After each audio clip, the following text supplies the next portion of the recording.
We have here today Professor Anne Astell from Department of Theology of Notre Dame University, who has kindly agreed to talk to us about Professor René Girard and her memories of Professor René Girard. And so I would like to begin by asking you, when did you first hear about Professor René Girard? And how did you, what drew you to him? Yes. Well, my first encounter with the thought of René Girard was in 1996, and it was through a book by Sandra Goodhart called Sacrificing Commentary. And I had agreed to review the book. We had just hired Professor Goodhart. I was amazed. I'd never encountered the word sacrifice being used the way he used it, and I understood that it was he was developing René Girard's theory, and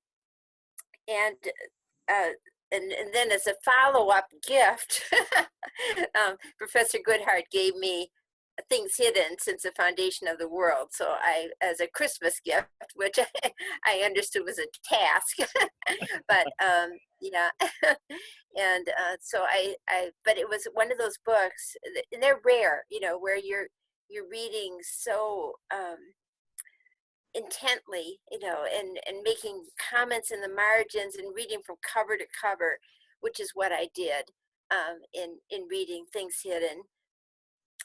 Professor Girard came to campus at Purdue, where I was teaching at the time. It was fall of 1998. It was my first face-to-face meeting with him.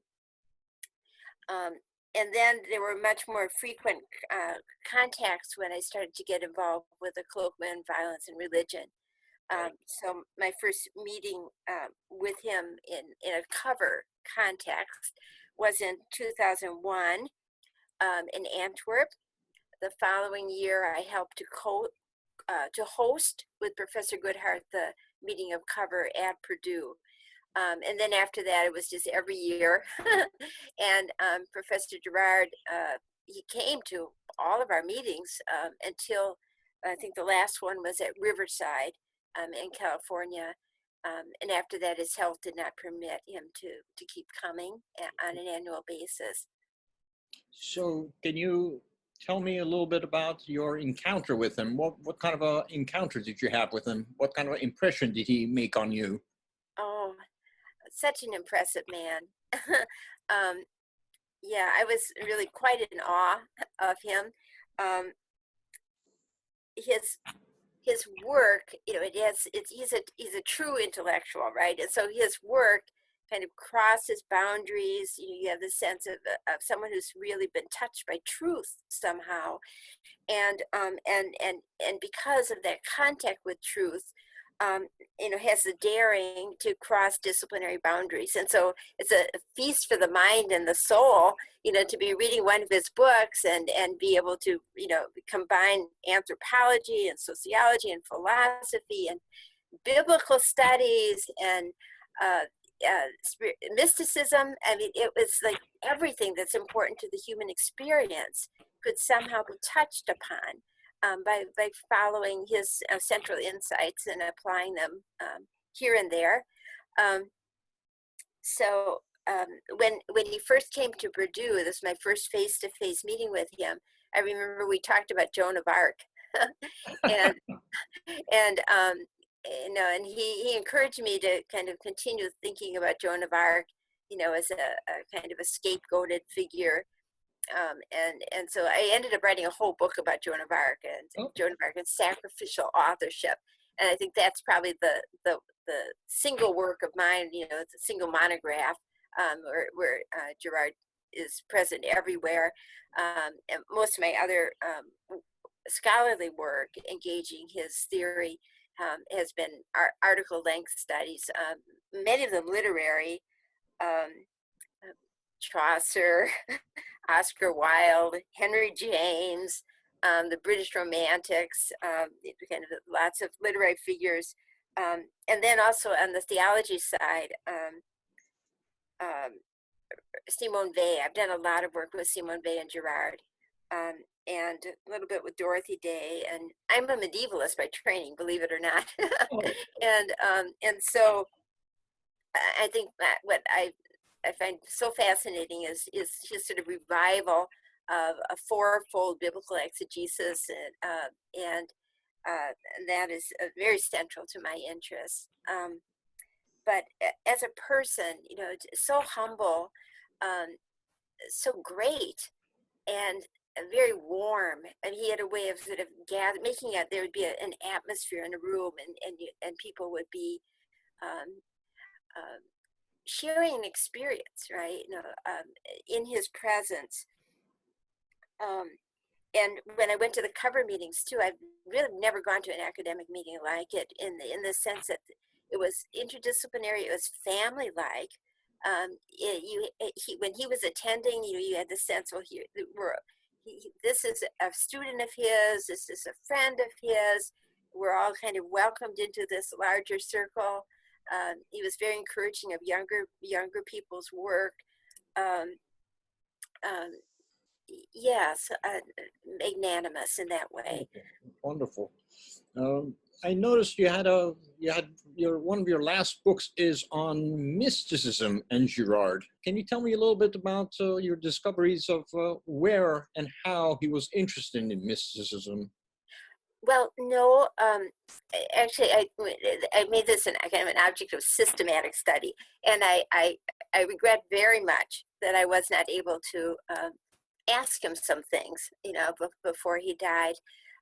But he actually died the semester when I was writing the essay on Girard and violence and mysticism, and I uh, so whatever insights I had at that time, I would like to attribute them to his guiding spirit. Right. Um, but when you kind of look at the people that he was fascinated by, besides Simone Weil, um, many of them could lay a claim to the title mystic. Uh, Pascal, for instance, appears prominently in his last conversation with Benoit Chant.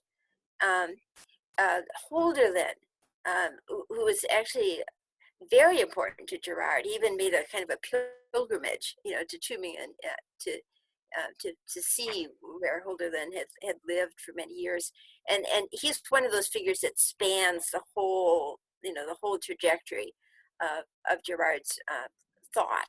He's been an abiding interest for him. Um, Pascal, Holderlin, Augustine, um, yeah, and Vey. I think those were the principal ones. But then, of course, there's the biblical mysticism. So there's kind of these hidden meanings, right? That he was always discovering in the scriptures themselves, uh, which I think is probably his greatest claim, to an interest in mysticism. And then, interestingly, when he was elected to the Academy of France, he ended up taking the chair, of, I forget who it was, but a Dominican scholar. And in his acceptance speech, Girard speaks about mysticism and mystical theology, and shows that he actually knew a lot about it. And he wanted to pay a tribute to the last holder of the chair he was to occupy. But it also kind of awakened some interest in his audience about about that occupancy and what was fitting about it, that Girard would take that chair. So things hidden since the foundation of the world, right? Suggest that there's a kind of a mysticism. His personal conversion experience. He talked about it as being quasi-mystical, what he felt at that time.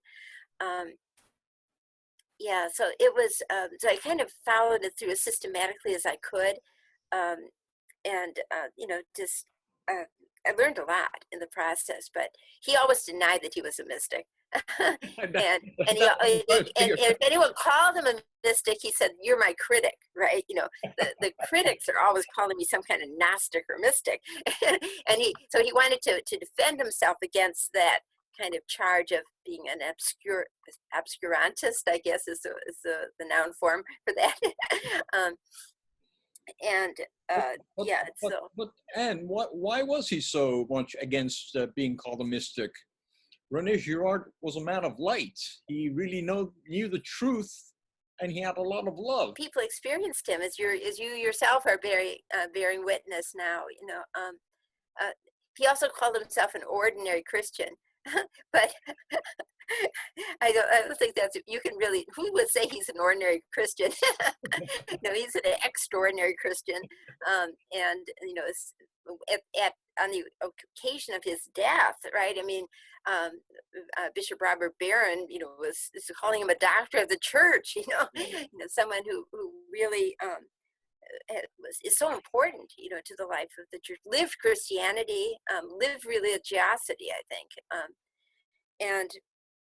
But it was, I think, he liked to call himself a scientist, but yet in his particular approach to science, he always kind of gave the mystics a place at the table, right? So he didn't exclude them, the way many people do. So how many years were you the president of Cover? We were talking about that. You said 5 years? I think that the presidency is two-year terms. So I had 2 of those. But before that, I was executive secretary. So I think it was about 10 years, in a leadership position for Cover. In all these years that you were the president and you were meeting with Girard and everything, do you have a particular good memory of him that you can share with us? Oh, yes, you asked me to think about that. And there's 2 memories that. One of them, he didn't say anything. I used to look at the look on his face. But when he came to Germany, to Koblenz, Schoenstatt, for the meeting right after he had just received his induction, right, into the Academy of France, and I was organizing the meeting, so I thought we have to do something wonderful for René. And I thought I wanted to give him a crown, but I couldn't give him a crown. And you always give people some kind of a gift that will help them to remember a time and a place, right? So I thought I'd like to give him something that he will never forget, that will be sort of German, right? And so I got the idea of giving him a Bavarian hunter's hat, with a little feather. Right. And so I went with a friend to downtown Koblenz, and we used like a 10-gallon hat because he had a kind of a big head. and I think he was shocked, right, to receive such a present. Was he shocked?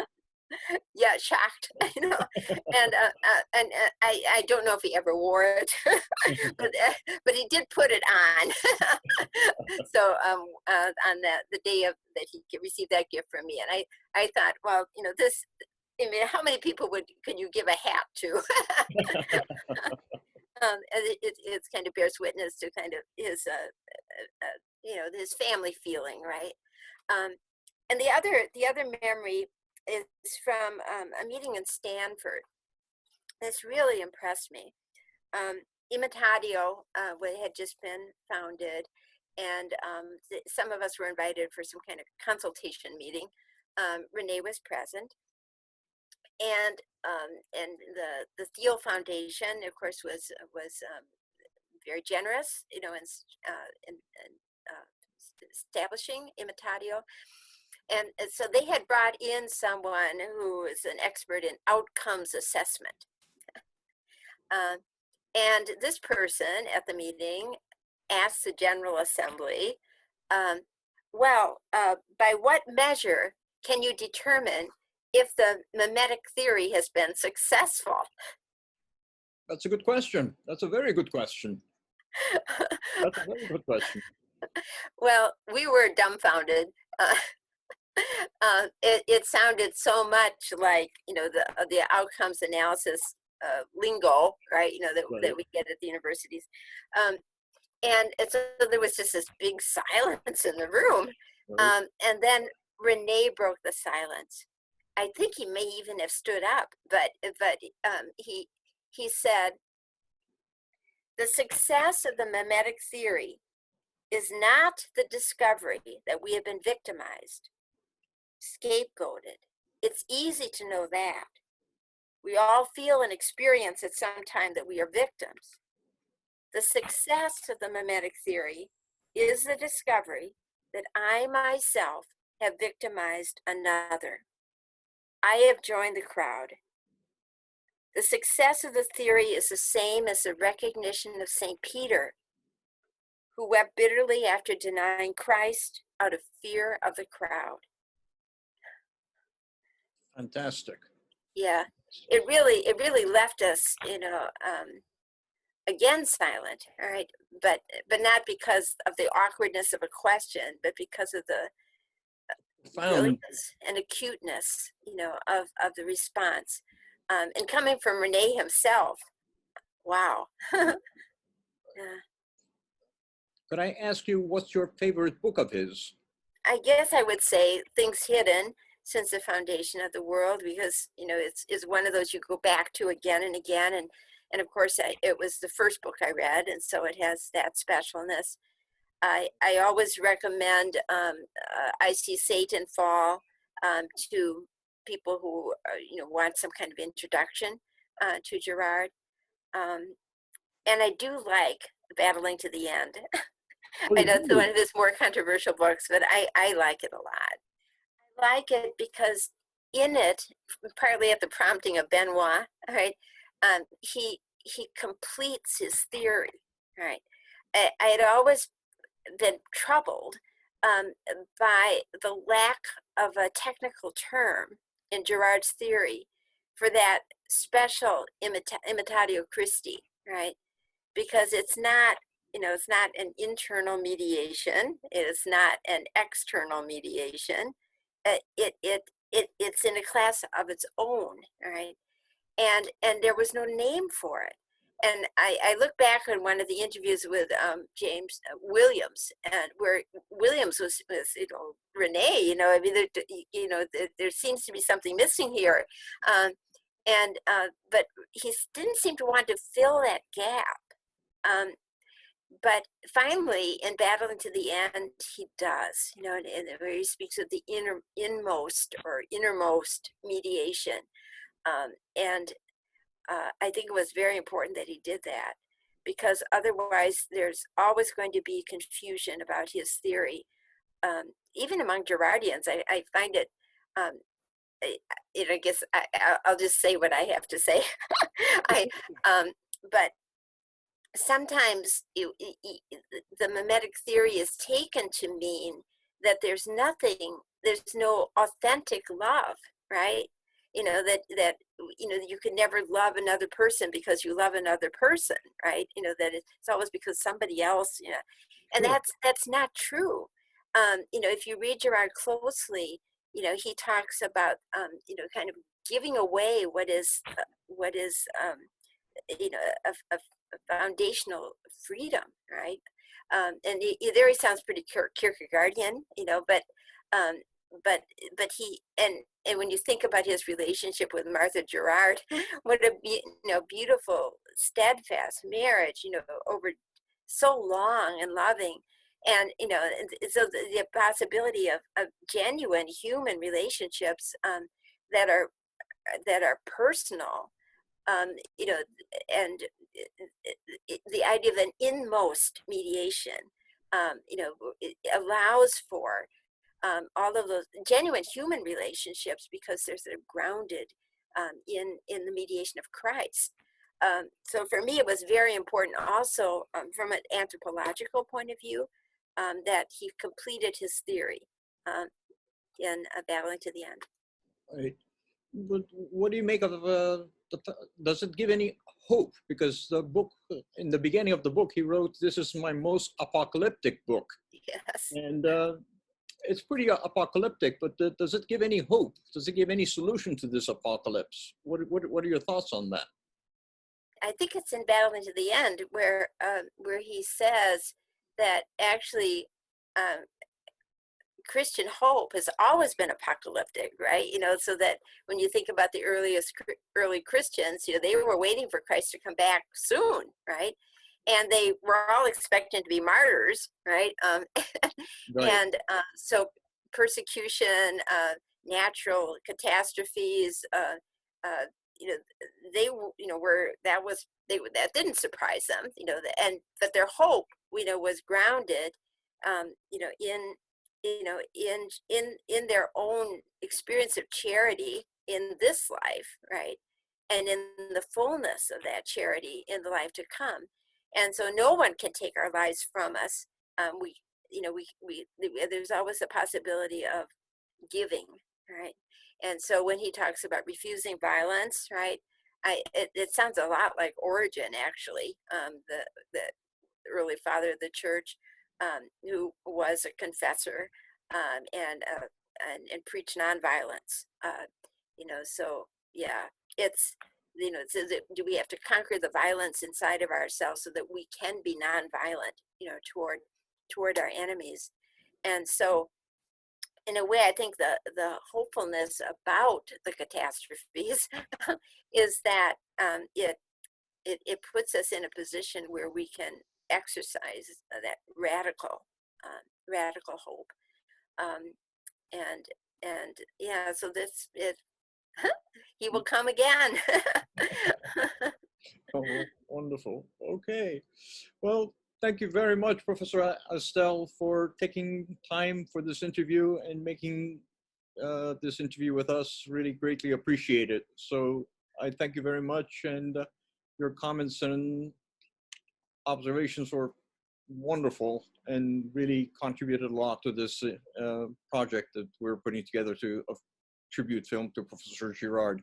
So Yeah, thank you very much. and I thank you for doing that.